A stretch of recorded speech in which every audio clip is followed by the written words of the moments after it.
Hello friends, तो आज हम इस वीडियो में जानेंगे अवध के बारे में। अवध क्या है, अवध के बारे में, अवध कौन था, अवध की शासन क्या थी, इस सभी चीज़ के बारे में हम इस वीडियो में जानेंगे। फिर बच्चों, तो वीडियो को लास्ट तक जरूर देखिएगा। चैनल को सब्सक्राइब नहीं किया तो चैनल को सब्सक्राइब जरूर कर लीजिएगा, क्योंकि हमारे चैनल पे एनसीईआरटी 6 क्लास से लेकर 12 क्लास तक आपको एसएसटी का जितने भी सब्जेक्ट होते हैं सभी आपको कराए जाते हैं। तो फिलहाल प्यारे बच्चों, अभी एसएसटी का हिस्ट्री चैप्टर कर रहा है, यानी कि चल रहा है। फिर अब आपको भूगोल, ज्योग्राफी और पॉलिटिकल भी होगा।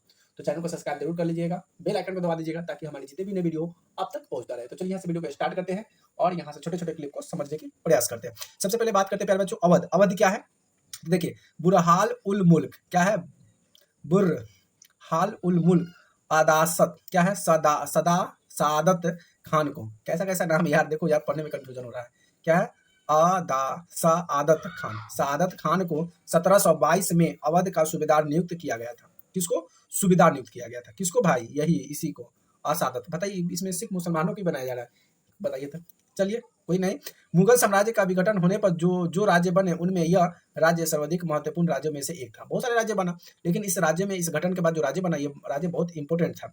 अवध एक समृद्धिशाली प्रदेश था, जो गंगा नदी के उपजाऊ मिट्टी में फैली हुई थी। ये राज्य जो तो था, लेकिन राज्य कहाँ फैला हुआ था? ये गंगा नदी के किनारे। ये जो क्षेत्र था, ये उपजाऊ क्षेत्र होता था, इसकी मैदानी खूब फसलेदार होती थी, इसलिए यहाँ पे इसने अधिकार करना शुरू कर दिया था। उनकी उत्तरी भारत क्या है? उत्तरी भारत तथा बंगालों के बीच व्यापार का मुख्य मार्ग उसी से होकर जाती थी। किनारे में जहाजों से व्यापार भी कर लेंगे, और यहाँ के अगल बगल का क्षेत्र का भी हम शासन कर यहाँ पे खेती बाड़ी भी कर सकते हैं। इसलिए उन्होंने गंगा नदी के उपजाऊ अपना कारोबार फैला दिया। आप देख सकते हैं यहाँ पे जो पिक्चर आपको दिखाई दे रहा है, ये है पिक्चर जो है, ये है बुरहाल उल मुल्क का। आप देख सकते हैं शासनकारी, वहाँ पे कितना मोटा मोटा कपड़ा ये पहने हुए हैं, दाढ़ी मोचोके हुए हैं, तलवार खोसे हुए हैं। इन्हीं का नाम है बुरहाल उल मुल्क। अब इसमें क्या क्या था और बात जान लेते हैं। फिर यहाँ पे दिया हुआ है कि अपने राज्य को सुदृढ़ करने की कोशिश में मुगल सूबेदार दीवान के कार्यालय पर भी क्यों नियंत्रण जमाना चाहते थे, इसको भी बताना है। सबसे पहले बात करते हैं कि बुरहाल उल मुल्क ने अवध की सूबेदार दीवानी की फौजदारी एक साथ अपने हाथ में ले ली, और सूबे की राजनीतिक, वित्तीय और सैनिक मामलों में एकमात्र कर्तव्य बन गया। बुरहाल उल मुल्क ने अवध क्षेत्र में मुगल प्रभाव पर कम करने की कोशिश के चलते मुगलों द्वारा नियुक्त अधिकारी, जागीरदारों और संख्या में कटौती कर दी। अब यहाँ पे मुगलों ने तो शासन कर रखा था, तो उनकी संख्या में कटौती करने ला शुरू कर दिया। उस जागीरों की आकार में भी कटौती कर दी, और रिक्त स्थान पर अपने अनिष्ठान सेवकों और नियुक्त कर दिया गया। धोखाधड़ी को रोकने के लिए जागीर अधिकारियों के खातों व लेखों की जांच की गई। अब यहाँ पे जो उन्होंने शक लगा कि नहीं कुछ तो गड़बड़ी है, तो उन्होंने क्या किया कि जो लोग थे, स्थानीय लोग थे, उनकी लेखा जोखा जो होता है, उनको वह जांच करना शुरू कर दिया कि कोई गलत तो नहीं किया, कोई गलत तो नहीं लिखा, तो जांच करना शुरू कर दिया।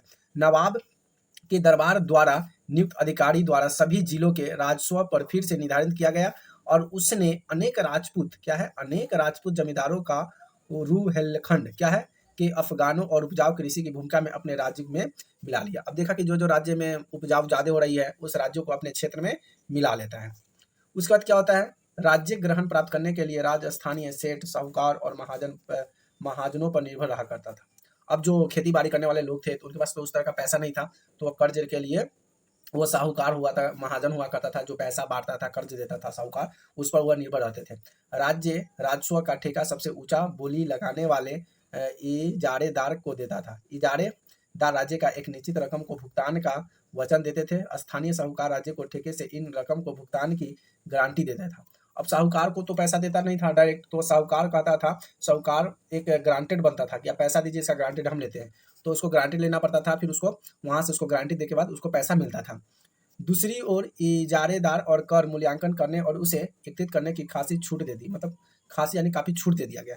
इन परिवर्तन के फलस्वरूप साहूकार और महाजनों जैसे कई नए नए सामाजिक सामूहिक राज्य का राजस्व प्रणाली के प्रभावित करने लगी, और पहले ऐसे भी कभी नहीं हुआ था। तो ये प्यारे बच्चों था हमारा बुरहाल उल मुल्क के द्वारा दिया गया, जो कि शासन पर प्रभाव डाला था। तो ये छोटे से क्लिप आपको कैसे लगे प्लीज कमेंट जरूर बताइएगा, और ऐसे ही वीडियो देखने के लिए मेरे चैनल को सब्सक्राइब जरूर कर लिया। फिर मिलते हैं नए टॉपिक में, नए वीडियो के साथ, तब तक के लिए बाय बाय, लव यू।